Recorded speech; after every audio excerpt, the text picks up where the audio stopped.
the Right Honorable Raila Odinga. Ladies and gentlemen, having listened to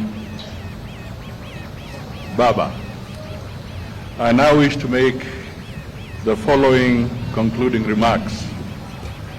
Indeed, despite the world becoming more fragmented and competitive, Kenya believes that multipolarity presents economic and geopolitical opportunities for Africa. Therefore, a whole of AU strategic approach to the emerging world will enable member states to project a common voice on global matters of consequence and enhance Africa's bargaining power for mutual benefit. And indeed, the Right Honorable Raila has summed this up.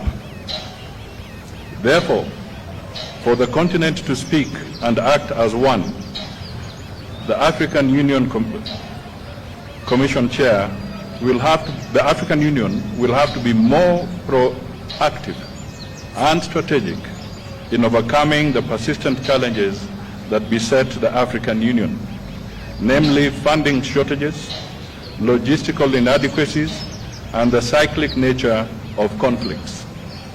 Additionally, the AU continues to grapple with cases of political instability and economic intricacies, weak international influence, and a new external influence driven by a new Cold War in the continent. As a continent, we therefore need to focus on dimensions that promote our unity and enhance sustainable development for the citizens of Africa. This will include infrastructural connectivity, and he has spoken briefly to that aspect from his previous assignment, reduction in costs of doing business in the continent, accelerating the realization of the visa-free program, and promoting a common language for Africa. Also important is environmental protection of the climate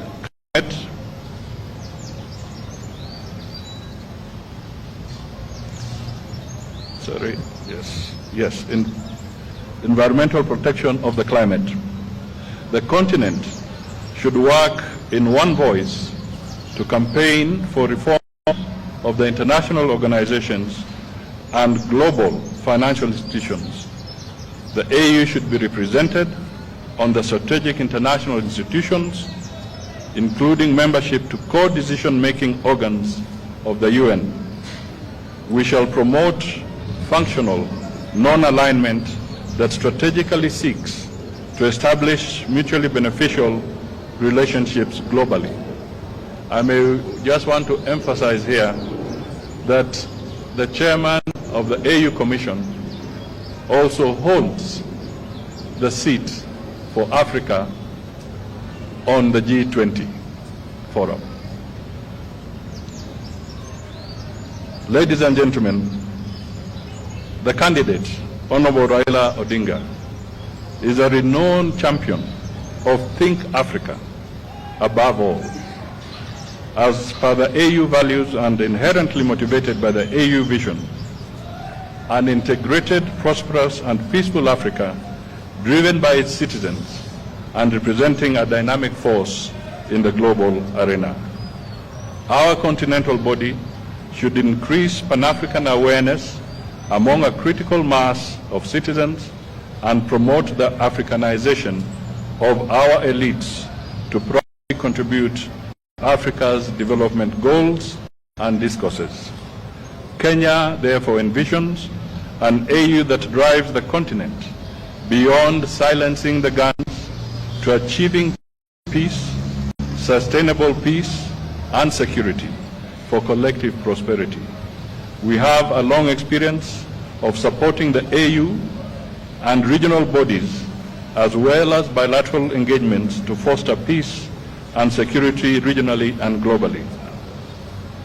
We envisage an AU that will give a greater voice to the continental crisis that have often become forgotten conflicts as other global crises elsewhere get huge humanitarian and political attention. As a government and a country, we wish the Right Honorable Raila Amolo Odinga God's speed in this noble endeavor for the continent. God bless Kenya and God bless Africa. Asanteni sana.